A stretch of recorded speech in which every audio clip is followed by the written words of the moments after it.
Save thee, friend, and thy music. Dost thou live by thy tabor? No, sir, I live by the church. Art thou a churchman? No matter, sir, I do live by the church, for I do live at my house, and my house doth live by the church.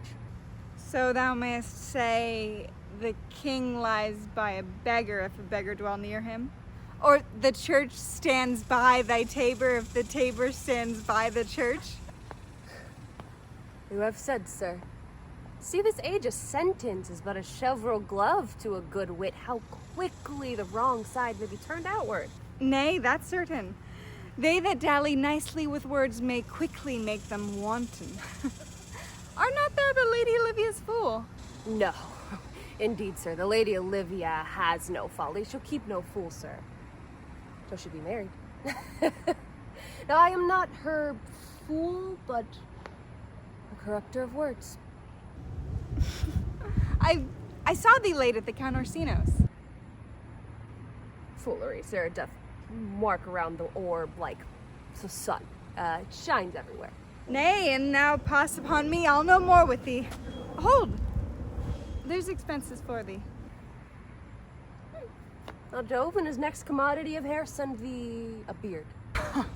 By my troth, I'll tell thee, I am almost sick for one, though I would not have it grow on my chin. Is thy lady within? My lady is within, sir. I'll construe to them whence you come, who you are, and what you would are out of my welcome. I would say element, but the word's overworn.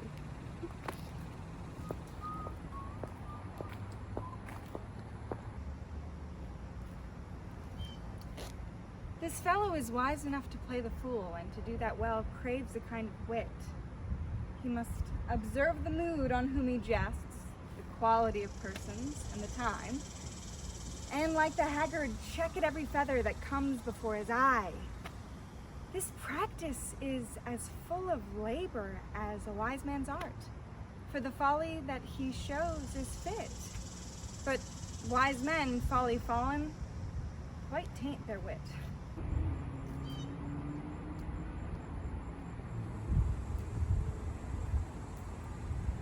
Save you, gentlemen. And you, sir? Dieu vous garde, monsieur. Et vous aussi, votre serviteur? I hope, sir, you are, and I am yours. Will you encounter the house? My niece is desirous you should enter, if your trade be to her. I am bound to your niece, sir.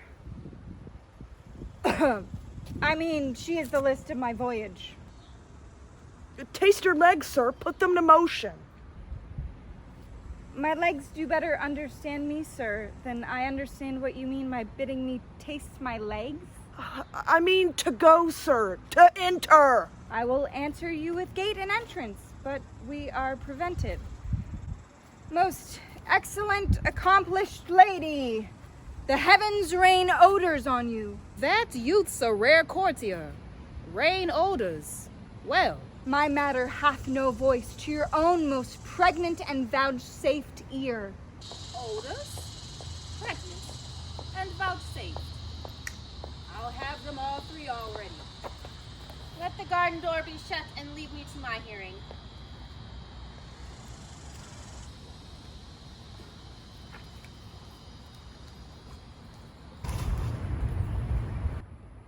Give me your hand. My duty, madam, and most humble service. What is your name? Cesario is your servant's name, fair princess. My servant, sir. You are servant to the Count Orsino, youth. And he is yours, and his must needs be yours. Your servant's servant is your servant, madam. For him I think not on him. For his thoughts, would they were blanks rather than filled with me. Madam, I come to whet your gentle thoughts on his behalf. Oh, by your leave, I pray you. I bade you never speak again of him. But would you undertake another suit? I would rather hear you to solicit that than music from the sphere. Good dear lady. Oh, give me leave, beseech you. I did send, after the last enchantment you did hear, a ring in chase of you. So did I abuse myself, my servant, and I fear me you. Under your hard construction must I sit, to force that on you in a shameful cunning which you knew none of yours. What might you think? Have you not set mine honor at the stake and baited it with all the tyrannous hearts that one can think? To one of your receiving enough is shown, a cypress, not a bosom, hideth my heart. So let me hear you speak. I pity you. That is a degree to love. No, not a grise, for 'tis a vulgar proof we very oft pity enemies. Why then methinks it's time to smile again.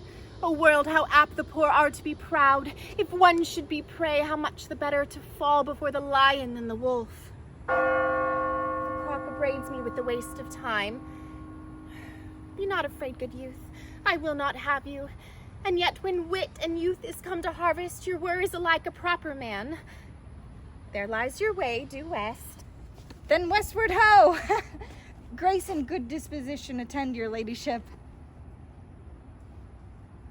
You'll nothing, madam, to my lord by me? Stay. Tell me what thou thinkest of me. That you do think you are not what you are. If I think so, I think the same of you. Then think you right. I am not what I am. I would you were what I would have you be. Would it be better, madam, than I am? I wish it might, for now I am your fool. What a deal of scorn looks beautiful in the contempt and anger of his lip. A murderous guilt shows not itself more soon than love that would seem hid love's night as noon. Cesario, by the roses of the spring, by maidenhood, honor, truth, and everything, I love thee so that maugre all thy pride. Nor wit nor reason can my passion hide. Do not extort thy reasons from this clause, but rather reason thus with reason fetter. Love sought is good, but given unsought, better. By my innocence, I swear, and by my youth, I have one heart, one bosom, and one truth, and that no woman has, nor never, none shall mistress be of it, save I alone. And so, adieu, good madam.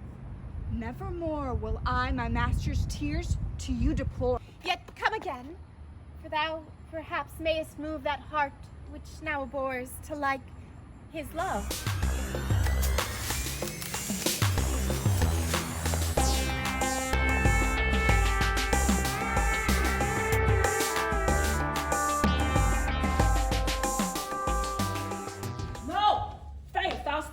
Jot long. Thy reason, dear Benham. Give thy reason. You must needs yield your reason, Sir Andrew. Marry your niece. I saw her do more favors for the Count's serving man than ever she bestowed upon me. I saw it in the orchard. Did she see thee a while? Oh boy, tell me that. As plain as I see you now. This was a great argument of love in her toward you. A slight. Will you make an ass of me? I will prove it legitimate, sir, upon the oaths of judgment and reason. She did show the youth favor in your sight only to exasperate you, to awake your dormouse valor, to put fire in your heart and brimstone in your liver. You should then have accosted her, and with some excellent jest, fire new from the mint, you should have banged the youth into dumbness. This was looked for at your hand, and this was balked. The double guilt of this opportunity you let time wash off, and you're now sailed into the north of my lady's opinion, where you will hang like an icicle on a Dutchman's beard, unless you do redeem it by some laudable attempt either of valor or policy. Can't be anyway. It must be a valor. For policy I hate. Why then, build me thy fortunes upon the basis of valor. Challenge me to the Count's youth to fight with him. Hurt him in 11 places. Oh, my niece shall take note of it. And assure thyself, there is no love broker in the world can more prevail in man's commendation with woman than report of valor. There is no way but this, Sir Andrew. Will either of you bear me a challenge to him? Go. Write it in a martial hand. Be cursed and brief. Taunt him with the license of ink, and as many lies as will lie in thy sheet of paper, set him down. Go, about it. Let there be gall enough in thy ink, though thou write with a goose pen. No matter, about it. Where shall I find you? We'll call the cubiculo. Go.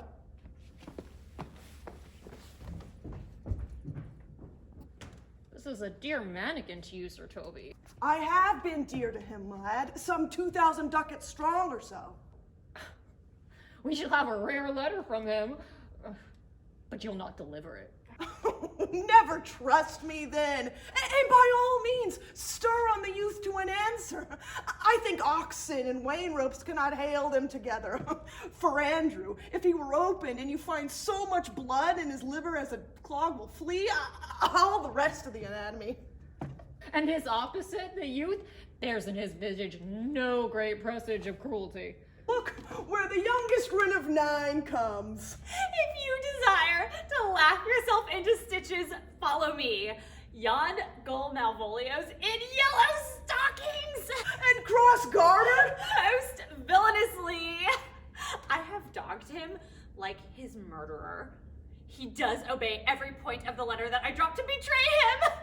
He does smile his face into more lines than is in the new map with the augmentation of the Indies. You have never seen such a thing as 'tis. I can hardly forbear hurling things at him.